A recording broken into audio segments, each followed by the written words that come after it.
Show. This is the Blairing Out with Eric Blair Show, and tonight I'm pleased to have legendary bassist of Deep Purple and Rainbow, Glover. How you doing tonight, Roger? Hi, good. Great. Thanks for getting the name pronunciation right. Yeah. Glover, not Glover, that's good. We're going to start off talking a little bit about your youth. Your parents owned a pub. They came from Wales. Okay. I was born there. The pub was in London. First exposure to live music.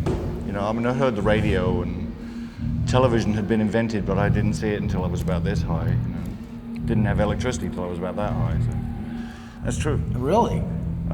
Wales, you know, civilization comes slow to it, or did back in the 40s anyway, which is when I was born. But in the pub, skiffle music started, and I was about 10. And I crept down from the upstairs and I looked in and there's a skiffle band, and the energy of it was great.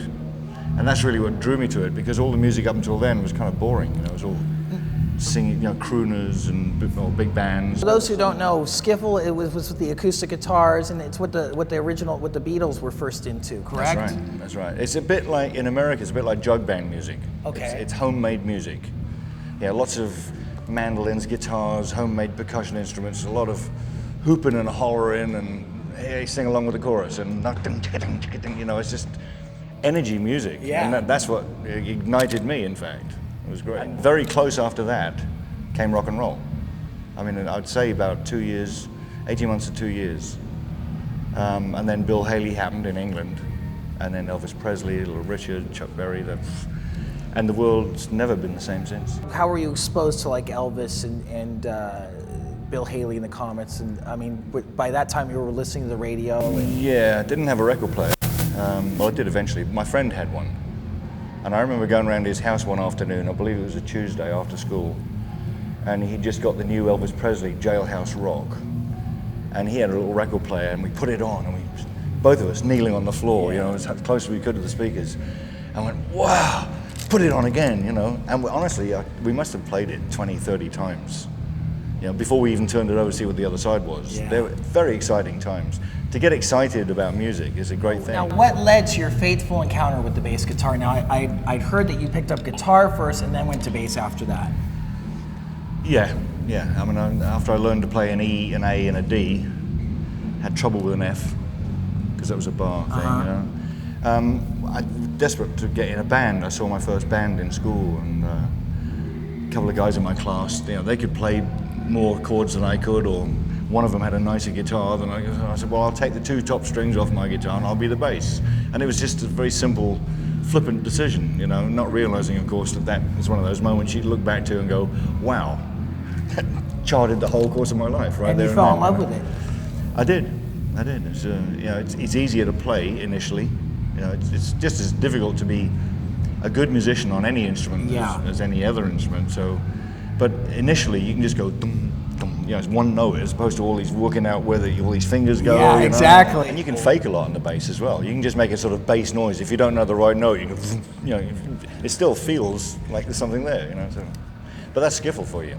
Yeah. Skiffle is that, you know, the T-chest bass, and all it is a bass noise. You don't need a note. You just need a presence of underneath, you know. Definition of a bass player? It's halfway between a musician and a drummer. Who are some of your early musical influences? Elvis. Lonnie Donegan was the skiffle guy. He was the first hero I ever had, Lonnie Donegan. Did Jimmy Page ever play with him? Yes, eventually. I think Lonnie, or many years later, they did a kind of all the sort of a lot of the local people like Jimmy Page, and you know, did an album for him. Yeah. You know, as a sort of thank you, because he really started the ball rolling in England. Without him, we wouldn't have heard the blues. And blues is a very important, you know, ingredient. In rock and roll. Absolutely. And blues laments and gospels and field songs, you know, that's what Lonnie Donegan did. He also did the novelty stuff, you know, chewing gum. But the blues really is really the basis of rock and roll. The blues and the desire to be expressive beyond the bounds of Tin Pan Alley, beyond the bounds of being stuck to a top line, a set of lyrics. You know, when Little Richard opened his throat and screamed, I mean, that was a scream heard around the world. Yeah. Because for the first time you had musicians really articulating basic emotions and feelings, not being polite and pretty and playing it by the book and, you know, just raw emotion. And I think that's what was needed, and I think that's what set kids alight, you know. kids Yeah. like me. I just loved it. Little Richard was definitely one of the architects of rock and roll. So Little Richard and Chuck Berry to me are the two twin. They're equal. They're both, responsible for different sides of it. I never thought about being really a professional musician. It was just, I loved it. Yeah. It was a passion, Being a musician actually came sort of by accident. I didn't want to do anything else except play the music, get up on stage and perform in front of people. It's an attractive thing to do, but how difficult it is to actually get anywhere. Everyone wants to do that. Everyone wants the perfect job. Everyone wants a job where they can just do what they want and get paid for it. How was Episode 6 formed?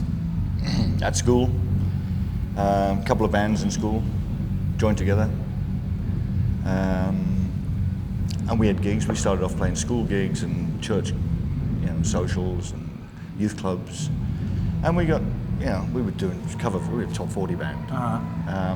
But I started writing, and then in '65 we actually all left our respective jobs, colleges, schools, whatever it was, and became professional and started recording. And we'd been together at this point probably 3 or 4 years and built up really good, booking list. We earned quite, not tons of money, but we kept ourselves going. We bought a van, we bought equipment, and there was no other income.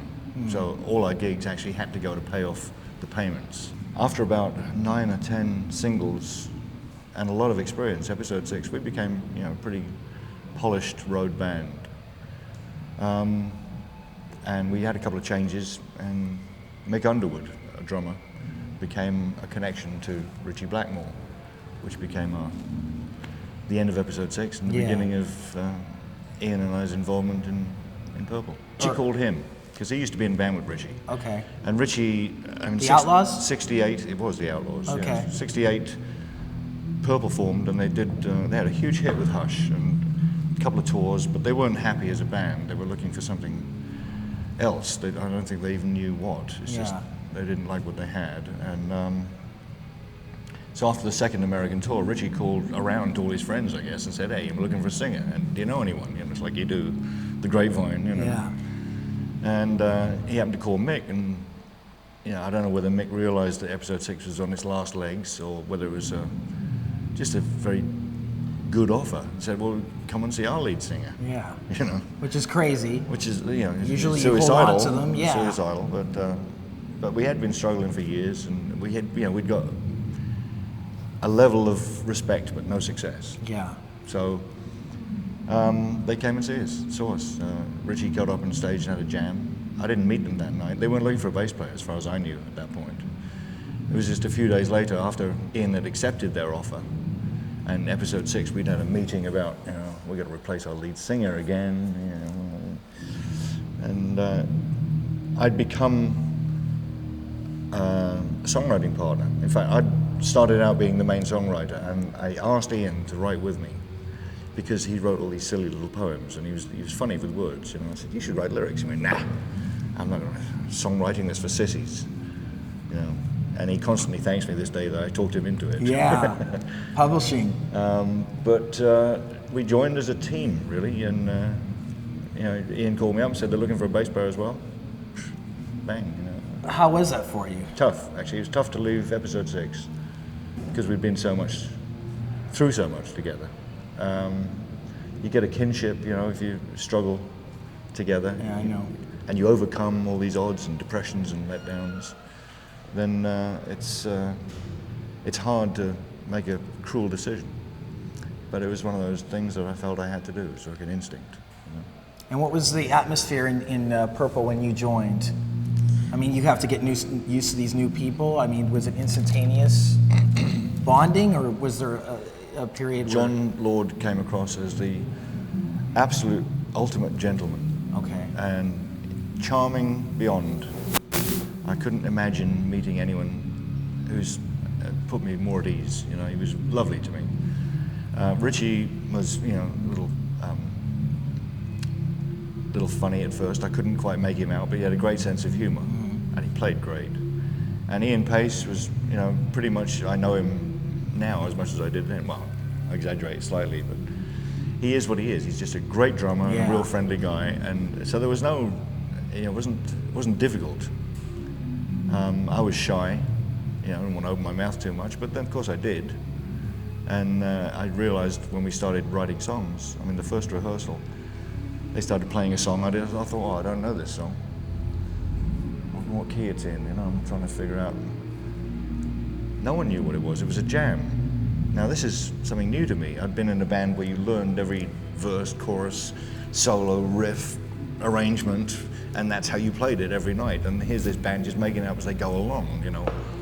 Wow. And it's not a blues. Blues, everyone could do a blues and make it up as you go along, but this was something different. They were following each other, you know. It was actually more like sort of jazz in a way, but it wasn't free form, but it was free. And I found this very exciting.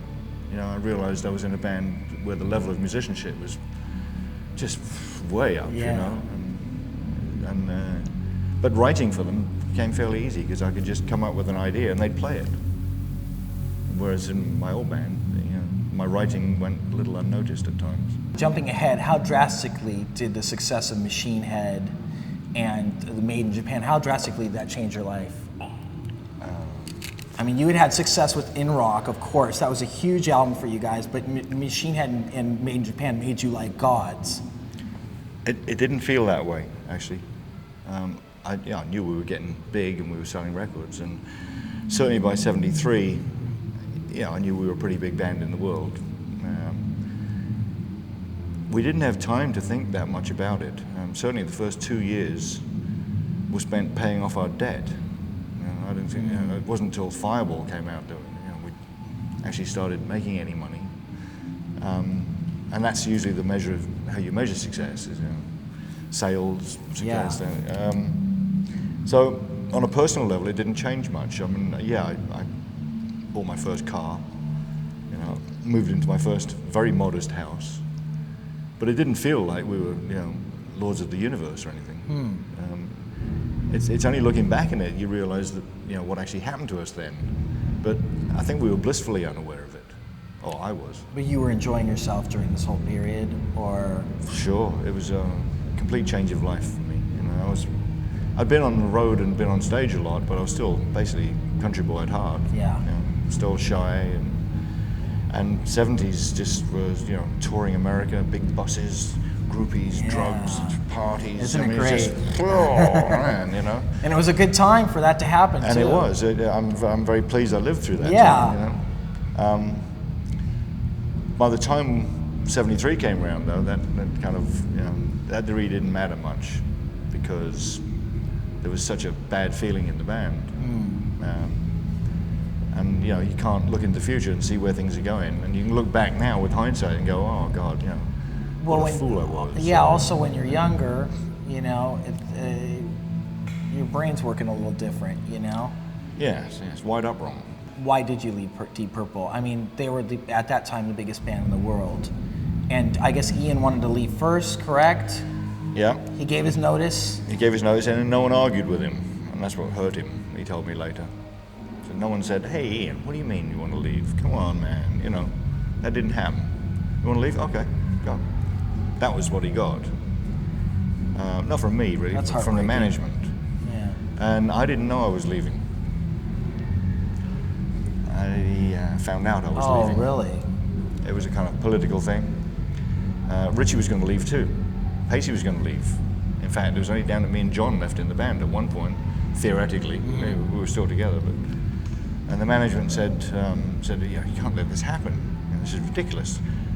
1973, I think we had the Billboard #1 group sales and the #1 album sales. You guys were all over. Sold more records than anyone that year. Yeah. And here we are, there's 2 of us left out of 5, 3 are walking, So we tried to save it. And basically what happened is no one stopped Ian from leaving, and Richie said he'd stay if I left. So I guess whatever. The writing was on the wall, so I left. Yeah. Okay, but then in '79, jumping ahead again, you joined Rainbow. Okay, and during your, I believe it's 5 years that you were with Rainbow, is that correct? Yeah. During your 5-year stay, Rainbow becomes very successful. A lot of it has to do with your songwriting and your production. Why don't you tell me about how you got into Rainbow, how you got back in with Richie, I mean, after what you just told me, it seems odd that that would be a situation you'd get back into, and also, you know, about your production skills. Well, production skills first, because that actually comes next. When I left Deep Purple, fortunately, I found myself with a hit as a producer. Nazareth, a song called Broken Down Angel, shot up the charts. Okay. We were number 4, number 3, something like that. It was, you know, wow. I never expected that, you know. And here I am in the depths of despair. Yeah. And so you're getting respect now. I've got some success yeah. as well. So. Yeah. So I really basically got over the Purple thing by burying myself in work. Did the Butterfly Ball. That took about 6 months of hard work. And I did a whole bunch of bands, all in that 70s period, the late 70s. I produced, I don't know, 20, 25 albums in that one decade, you know. And then Richie, via Bruce Payne, our manager, and Ronnie, who had known from Butterfly Ball, Ronnie approached me and said, "Do you want to write with us? We're having a hard time writing." I said, "Sure." And nothing much came of that, but a connection was made, and I bumped into Richie when Rainbow Rising came out in a studio in Germany, and he played me Stormbringer. Not Stormbringer, sorry. Stargazer? Stargazer. Okay. And I'm in a studio with him, just the two of us. The engineer put it on and left. There's the two of us listening to this music, and I was absolutely blown away. Absolutely, I thought it was great. That is a great song. I thought, you know, the drama, the majesty of it, the beat, the vocals, it was a killer song. And so, and Richie had said to me when, in '73, he said, "You know, this is not personal, this is business."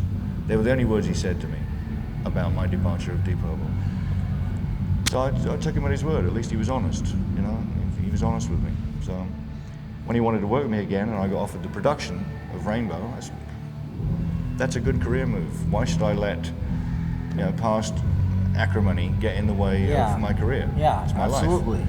So, you know, if he's good enough to ask me, I'll be good enough to accept. So I accepted, did the album, and in the process, wrote a lot of it, nearly all of it, with Richie, and then joined the band.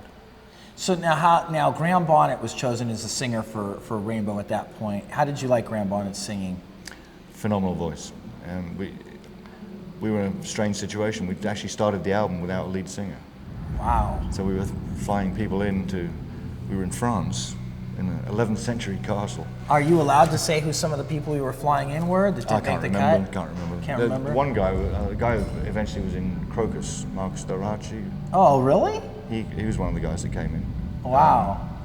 And there were about 6 of them. And then we were thinking about Graham Bonnet, and we managed to track him down. And what are you doing? He said, "Well, not a lot." I said, "Well, fly over." And he just wowed us with his voice. He was just, you know, Mark was a good singer, and we saw a lot of good singers, but Graham just had something unique. You had a great run with Rainbow, and whose idea was it to reform Purple in '84? Ian Gillan contacted me and Richie,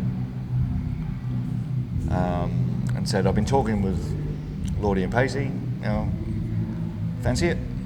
And we didn't at the time. So we said, "No, you know, let bygones be bygones." You know.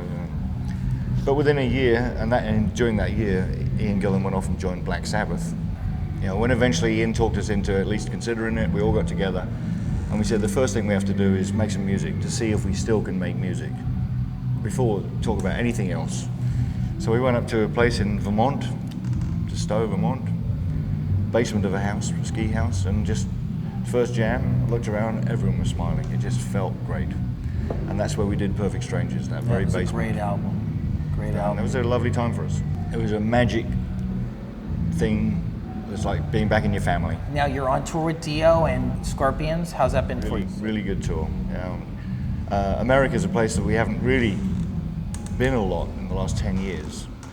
You know, since that reunion, we've had a few ups and downs in the band. And when Richie left in '83, late '83, it was actually set us free.